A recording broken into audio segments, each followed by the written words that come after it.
Hi all, welcome to my class. അപ്പോൾ നമ്മളിപ്പോൾ എടുത്തുകൊണ്ടിരിക്കുന്നത് PSC 10th പ്രിലിംസിനെ relate ചെയ്തിട്ടുള്ള ടോപ്പിക്കായിട്ടുള്ള മനുഷ്യ ശരീരത്തെക്കുറിച്ച് ഉള്ള പൊതു അറിവ്. അപ്പോൾ അതിലെ സെൻസ് ഓർഗൻസ് ആണ് നമ്മൾ ഡിസ്കസ് ചെയ്തുകൊണ്ടിരിക്കുന്നത്. ഓൾറെഡി കണ്ണും നാക്കും നമ്മൾ പറഞ്ഞിരുന്നു. അപ്പോൾ നമ്മൾ മൂന്നാമതായിട്ട് പറയാൻ പോകുന്നത് ചെവിയാണ് അല്ലേ.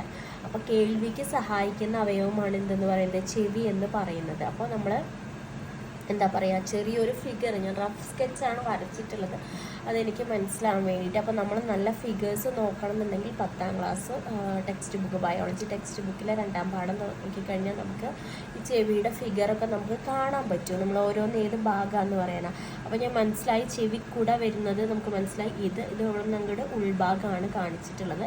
അപ്പോൾ ഈ ഇവിടം തൊട്ട് ഇവിടെ വരെയുള്ള പോർഷനെ ബാഹ്യകർണം എന്നും, ഞാൻ ഈ സെൻട്രലൈസ് ചെയ്തിട്ടുള്ള ഈ ഒരു പോർഷനെ മധ്യകർണം എന്നും, പിന്നെ അറ്റത്ത് കാണുന്ന പോർഷന് ആന്തരകർണം എന്നും അടയാളപ്പെടുത്തിയിട്ടുണ്ട്. അപ്പോൾ ഈ ഫിഗർ കാണുമ്പോൾ വളരെ ക്ലിയർ ആയിട്ട് മനസ്സിലാവുന്നില്ല, ഞാൻ ജസ്റ്റ് റഫ് സ്കെച്ച് ചെയ്യുന്നുള്ളൂ. ഡീറ്റെയിൽ ആയിട്ട് നിങ്ങൾക്ക് മനസ്സിലാവണമെന്നുണ്ടെങ്കിൽ ഒന്നെങ്കിൽ ഗൂഗിൾ ചെയ്യാം, അല്ലെങ്കിൽ ഞാൻ പറഞ്ഞ ടെക്സ്റ്റ് ബുക്കിൽ കറക്റ്റായിട്ട് ഫിഗർ കാര്യങ്ങൾ കൊടുത്തിട്ടുണ്ട്. അപ്പോൾ നമ്മൾ ബാഹ്യകർണം, ആ ഫസ്റ്റ് പോർഷന് നമ്മൾ ബാഹ്യകർണം എന്നാണ് അല്ലേ പറഞ്ഞത്. സോ ബാഹ്യകർണത്തിൽ എന്താണ് പറയാൻ പോകുന്നത്, ബാഹ്യകർണത്തിൽ ഉൾപ്പെടുന്ന ഭാഗങ്ങൾ ചെവിക്കുട, കർണനാളം, കർണപടം. ഇതാണ് ഇതിൻ്റെ പ്രധാനപ്പെട്ട ഭാഗങ്ങൾ. ഒന്നുകൂടി പറയാം, ചെവിക്കുട, കർണനാളം, കർണപടം. ഇതാണ് ബാഹ്യകർണത്തിൽ ഉൾപ്പെട്ടിട്ടുള്ള ഭാഗങ്ങൾ. അപ്പം നമുക്ക് ചെവിക്കുടയെ പറ്റി പറയാം. ശബ്ദ തരംഗങ്ങളെ കർണനാളത്തിലേക്ക് നയിക്കുന്നു.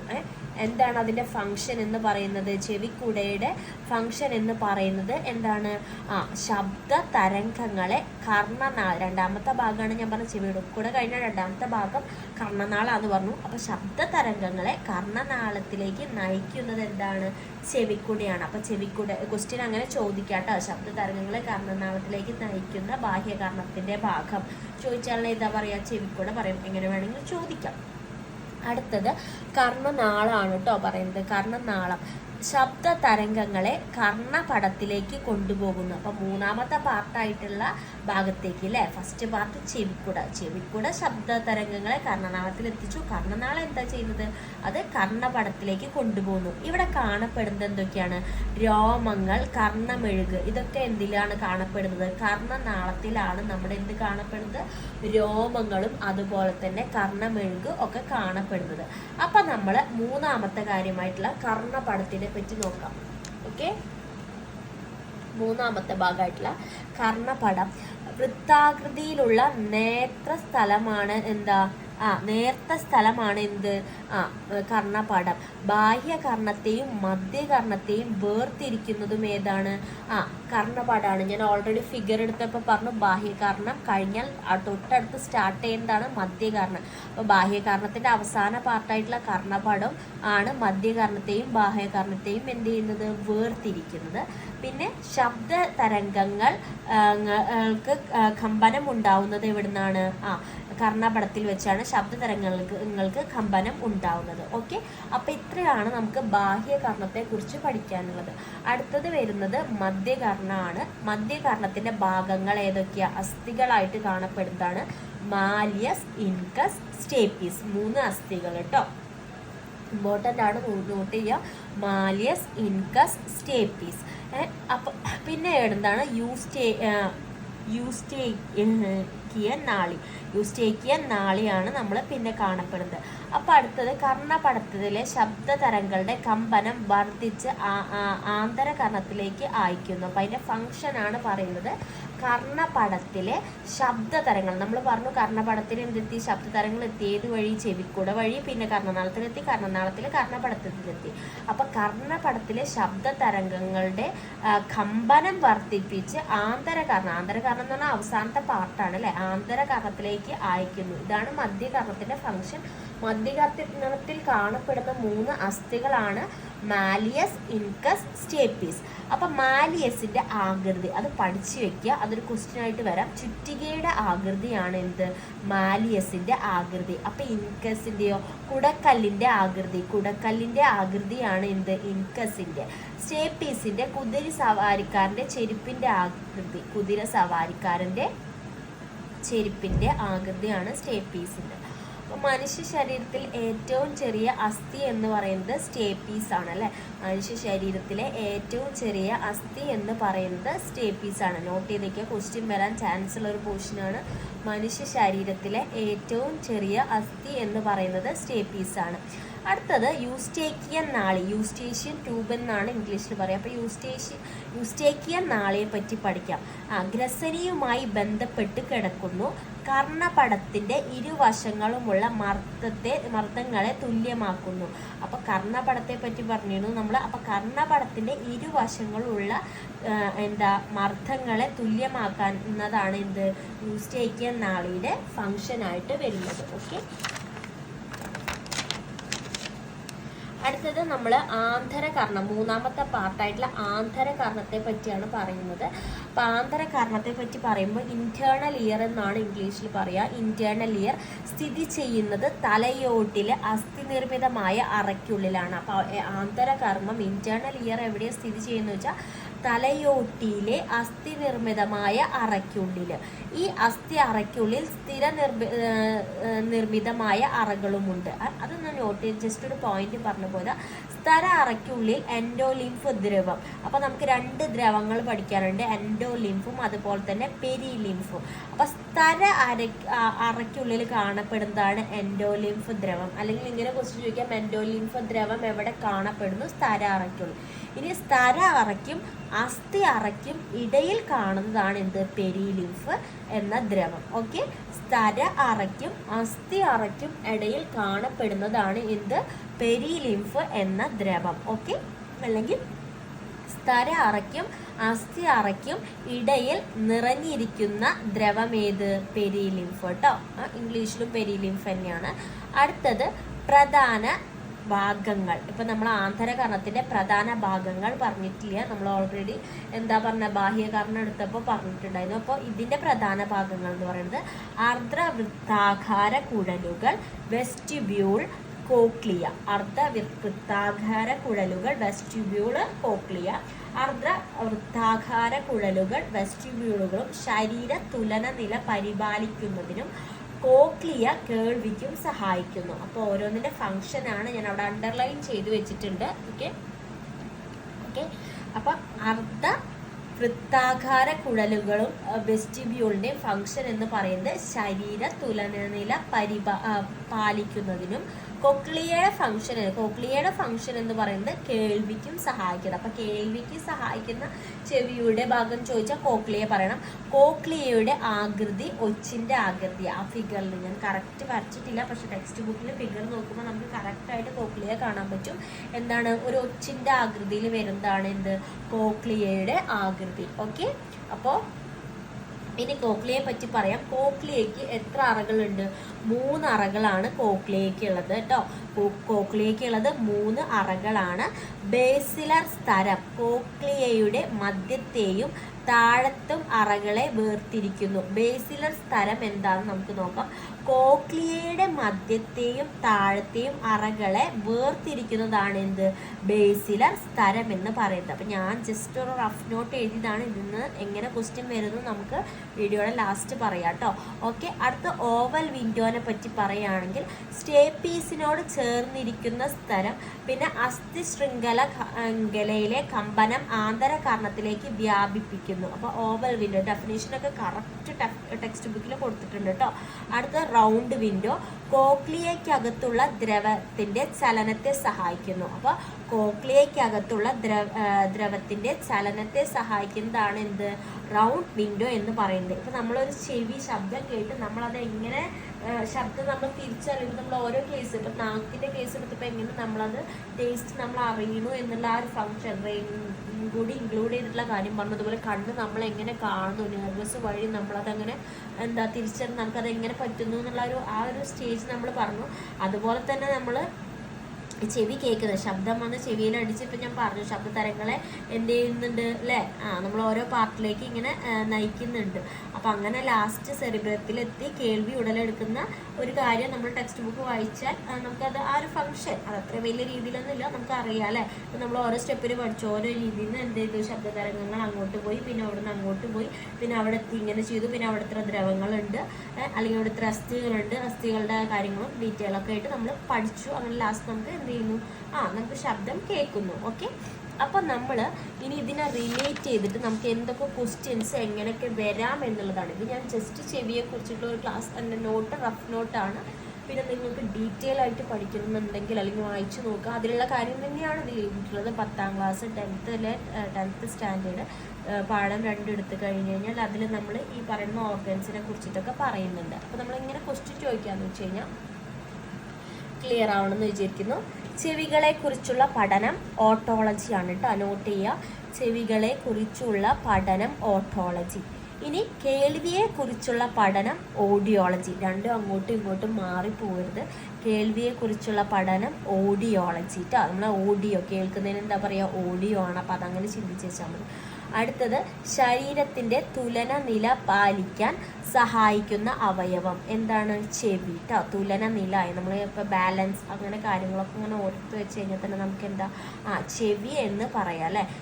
ഇനി ചെവിയുടെ 3 പ്രധാന ഭാഗങ്ങൾ പഠിച്ചതാണല്ലേ, ബാഹ്യകർണം, മധ്യകർണം, ആന്തരകർണം. ഓക്കെ, ബാഹ്യകർണം, മധ്യകർണം, ആന്തരകർണം. ഇനി അടുത്തത് ബാഹ്യകർണത്തിൻ്റെ ഭാഗങ്ങൾ ചെവിക്കുട. ചെവിക്കുടേനെ പിന്ന എന്നാണ് പറയുന്നത് ഇംഗ്ലീഷിൽ. കർണനാളം, പിന്നെ കർണപടം. ശബ്ദ തരംഗങ്ങളെ ചെവിക്കുള്ളിലേക്ക് നയിക്കുന്ന കർണഭാഗം ഏതാണ്, ചെവിക്കുള്ളിലേക്ക് നയിക്കുന്ന കർണഭാഗം ചോദിച്ചാൽ ചെവിക്കുട. നോട്ട് ചെയ്ത് വയ്ക്കുക. ശബ്ദ തരംഗങ്ങളെ ആദ്യം തന്നെ ഉള്ളിലേക്ക് നയിക്കുന്ന കർണഭാഗം ഏതാണ്, ചെവിക്കുടയാണ്. ബാഹ്യകർണം അവസാനിക്കുന്നത് എവിടെ, കർണപടത്തിൽ കേട്ടോ.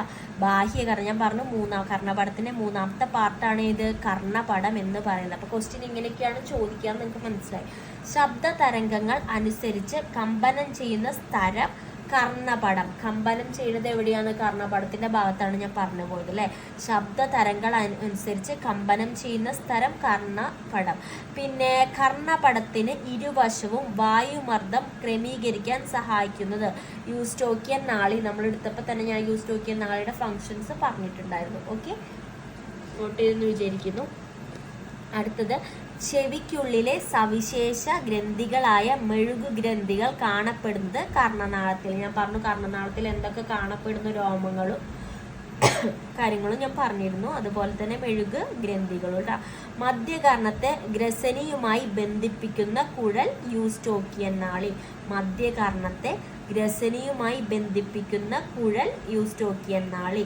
യൂസ്റ്റോക്കിയൻ നാളി ബന്ധിപ്പിക്കുന്ന ഭാഗങ്ങൾ ചെവി, തൊണ്ട കേട്ടോ. നോട്ട് ചെയ്യുക, നമ്മൾ പറയാത്തൊരു ക്വസ്റ്റ്യൻ ആണ്. യൂസ്റ്റോക്കിയൻ നാളി ബന്ധിപ്പിക്കുന്ന ഭാഗങ്ങൾ ചെവി, തൊണ്ട കേട്ടോ.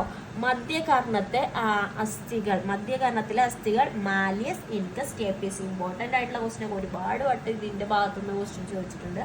മധ്യകർണത്തിലെ അസ്ഥികൾ മാലിയസ്, ഇൻകസ്, സ്റ്റേപ്പീസ്.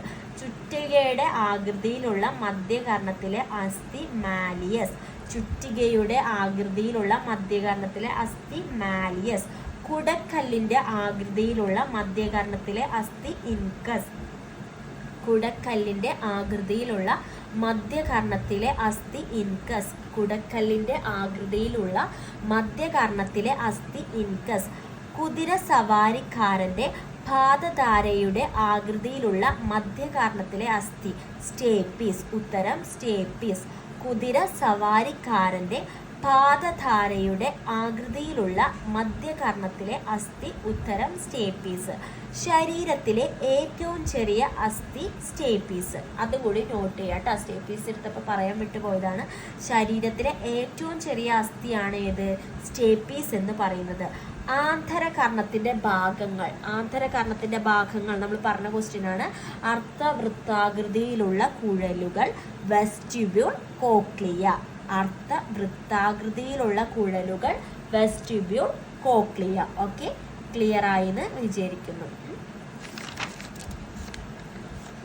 അപ്പോൾ നമ്മൾ പഠിക്കുമ്പോൾ എന്താ പറയുക, ചെറിയൊരു ടോപ്പിക് പോലെ പഠിച്ചോ, അപ്പോൾ അതിനെ റിലേറ്റ് ചെയ്തിട്ട് പല ടൈപ്പിലാണ് ക്വസ്റ്റ്യൻസ് ചോദിച്ചുകൊണ്ടിരിക്കുന്നത് അല്ലേ. ഒരുപാട് ക്വസ്റ്റ്യൻസ് ഉണ്ട്, പഠിക്കുമ്പോൾ സിമ്പിളാണ്, അതിങ്ങനെ മാറ്റി മറിച്ച് ചോദിക്കുന്നുള്ളൂ.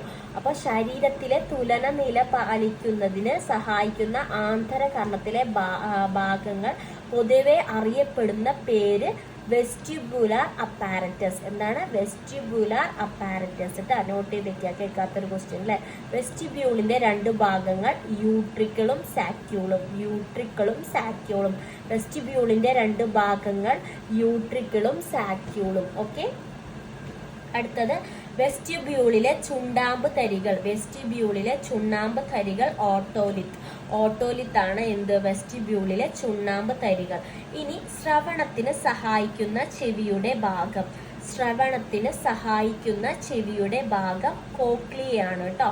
ശ്രവണത്തിന് സഹായിക്കുന്ന ചെവിയുടെ ഭാഗം കോക്ലിയയിൽ എവിടെയാണ് ശബ്ദഗ്രാഹികൾ സ്ഥിതി ചെയ്യുന്നത്? ഓർഗൻ ഓഫ് കോർട്ടിയിൽ കേട്ടോ.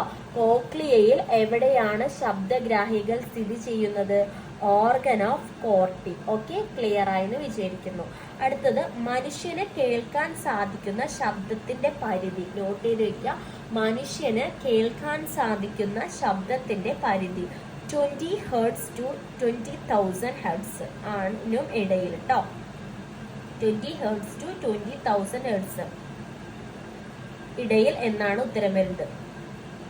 ഓക്കെ, അതായത് 20 to 20,000 ഹെർട്സിന്റെ ഇടയിൽ. പിന്നെ 20 ഹെർട്സിന് താഴെയുള്ള ശബ്ദം അറിയപ്പെടുന്നത്. ഓക്കെ, ക്ലിയർ ആയെന്ന് വിചാരിക്കുന്നു. 20 ഹെർട്സിന് താഴെയുള്ള ശബ്ദം അറിയപ്പെടുന്നത് ഇൻഫ്രാസോണിക് എന്നാണ്. നമ്മളിത് ഫിസിക്സിൽ റിലേറ്റ് ചെയ്തിട്ട് പറയുമ്പോൾ നമുക്ക് പഠിക്കാൻ വരുന്നുണ്ട്, പക്ഷെ ഇപ്പൊ നമ്മൾ ചെവിനെ കുറിച്ച് പറയുമ്പോൾ പറഞ്ഞത് മാത്രം. 20 ഹെർട്സിന് താഴെയുള്ള ശബ്ദം അറിയപ്പെടുന്നത് ഇൻഫ്രാസോണിക് ആണ്.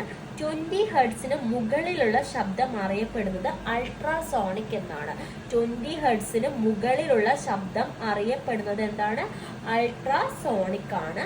ഇനി ആന്തരകർണത്തിൽ നിറഞ്ഞിരിക്കുന്നത് ദ്രാവകങ്ങൾ ഏതാക്കാന്ന് ചോദിച്ചാൽ നമ്മൾ 2 ദ്രാവകങ്ങളുടെ പേരാ പഠിച്ചത്, പെരിലിംഫും എൻഡോലിംഫും. ആർദ്രവൃത്താകാര കുഴലുകൾ നിറഞ്ഞിരിക്കുന്ന ദ്രവം എൻഡോലിംഫ് ആണ് അല്ലെ. എൻഡോലിംഫ് എവിടെ നിറഞ്ഞിരിക്കുന്നത് പറഞ്ഞു.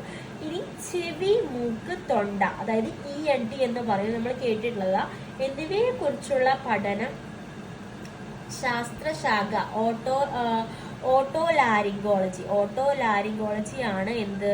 ചെവി, മൂക്ക്, തൊണ്ട, ENT എന്നിവയെ കുറിച്ച് പഠിക്കുന്ന ശാസ്ത്രശാഖ അറിയപ്പെടുന്ന ഓട്ടോലാരിങ്കോളജി എന്നാണ്. മനുഷ്യകർണങ്ങളിലെ ആകെ എല്ലുകളുടെ എണ്ണം 6 ആണ് കേട്ടോ. മനുഷ്യകർണങ്ങളിലെ ആകെ എല്ലുകളുടെ എണ്ണം 6. 5 വയസ്സ് താഴെയുള്ള ശ്രവണശേഷി ഇല്ലാത്ത കുട്ടികളിൽ കോക്ലിയ മാറ്റിവെക്കുന്നതിനായുള്ള കേരള സർക്കാർ പദ്ധതി ശ്രുതി തരംഗം. ഇത് നമ്മൾ വേറൊരു ടോപ്പിക്ക് പറയുമ്പോൾ നമ്മൾ ഈ പദ്ധതിയെ പറ്റിയൊക്കെ പഠിക്കുന്നുണ്ട്, പക്ഷെ നമ്മൾ ചെവിയുടെ കാര്യം പറയുമ്പോൾ ഇത് പറഞ്ഞെന്ന് മാത്രം. 5 വയസ്സിന് താഴെയുള്ള ശ്രവണശേഷി ഇല്ലാത്ത കുട്ടികളിൽ കോക്ലിയ മാറ്റിവെക്കാനുള്ള കേരള സർക്കാർ പദ്ധതി നോട്ട് ചെയ്ത് വെക്കുക, ശ്രുതി തരംഗം. ലോക കേൾവി ദിനം നോട്ട് ചെയ്ത് വെക്കുക, മാർച്ച് 3 ലോക കേൾവി ദിനം വരുന്നത്. തരുണാസ്ഥി നിർമ്മിതമായ ഒരു അവയവം ചെവിയാണ് കേട്ടോ. തരുണാസ്ഥി നിർമ്മിതമായ ഒരു അവയവം ചെവി പരിശോധിക്കാൻ ഉപയോഗിക്കുന്ന ഉപകരണം ഓട്ടോസ്കോപ്പാണ് കേട്ടോ. ഓട്ടോസ്കോപ്പാണ് ചെവി പരിശോധിക്കാൻ ഉപയോഗിക്കുന്ന അവയവം. ഇനി ശ്രവണം മനസ്സിലാക്കുന്നതിനുള്ള ഉപയോഗം ഓസ്കുലേറ്റർ ആണ് എന്ത്? ശ്രവണം മനസ്സിലാക്കുന്നതിനുള്ള അവയവം എന്ന് പറയുന്നത്. ഉപകരണം, ഉപകരണം എന്ന് പറയുന്നത്. അപ്പൊ ഇത്രയൊക്കെയാണ് നമ്മൾ ചെവിനെ ചുറ്റിപ്പറ്റി ചോദിക്കാൻ ചാൻസ് ഉള്ള ക്വസ്റ്റ്യൻസ്. നമ്മൾ ആദ്യം ഫിഗർ നല്ല രീതിയിൽ പഠിക്കുക. നിങ്ങൾ പഠിക്കുന്നുണ്ടെങ്കിൽ ഞാൻ ഫിഗർ നല്ല നീറ്റായിട്ടല്ല കാണിച്ചിട്ടുള്ളത്, റഫ് സ്കെച്ച് ജസ്റ്റ് വരച്ചിട്ട് ബാഹ്യകർണം, മധ്യകർണം, അതുപോലെ ആന്തരകർണം ജസ്റ്റ് ഇത്രയും തൊട്ട് ഇത്രയാണ് ഞാൻ കാണിച്ചു ഇതിൻ്റെ ഓർഡർ. പിന്നെ അതിൽ എന്തൊക്കെ പാർട്സ് വരുന്ന ഞാൻ നോട്ടിൽ എല്ലാ കാര്യങ്ങളും ഞാൻ മാക്സിമം ഇൻക്ലൂഡ് ചെയ്തിട്ടുണ്ട്. അതിനെ റിലേറ്റ് ചെയ്ത് വരുന്ന ക്വസ്റ്റ്യൻസും ഇങ്ങനെയൊക്കെയാണ് ചോദിക്കാൻ ചാൻസ് ഉള്ളത്. അപ്പോൾ ഇത്രയൊക്കെ ആയിക്കഴിഞ്ഞാൽ നമ്മൾ ചെവിയുടെ ടോപ്പിക്ക് ഇവിടെ നിർത്തുകയാണ്. അപ്പോൾ ചെവിയെക്കുറിച്ച് നമ്മൾക്ക് ഇത്രയാണ് പഠിക്കാനുള്ളത്. അത് നമുക്കിനി വേറെ സെൻസ് ഓർഗൻസിൽ തൊക്ക് കാര്യങ്ങൾ പഠിക്കാനുണ്ട്. അപ്പോൾ അത് നമുക്ക് കണ്ണ്, അതുപോലെ തന്നെ നമ്മളെന്താ പറഞ്ഞത്, നാക്ക്, ചെവി പഠിച്ചു. അപ്പോൾ അടുത്ത ക്ലാസ്സിൽ നമ്മൾ വേറൊരു അവയവമായിട്ട് വരാം. അതുകൊണ്ട് തീരുന്നില്ല. മനുഷ്യ ശരീരത്തെക്കുറിച്ചുള്ള പുതിയ കുറച്ച് നീണ്ടു നിൽക്കുന്നുണ്ട്. വേറെയുള്ള കാര്യങ്ങളും കുറച്ച് പഠിക്കാനുണ്ട്. അപ്പോൾ നമുക്ക് ഇന്നത്തെ ക്ലാസ് ഇവിടെ വൈൻഡപ്പ് ചെയ്യാം. അപ്പോൾ നമ്മുടെ വീഡിയോസ് ആരെങ്കിലും ആദ്യമായിട്ട് കാണുന്നുണ്ടെങ്കിൽ ഒന്ന് സപ്പോർട്ട് ചെയ്ത് സബ്സ്ക്രൈബ് ചെയ്ത് തരണം. Thank you.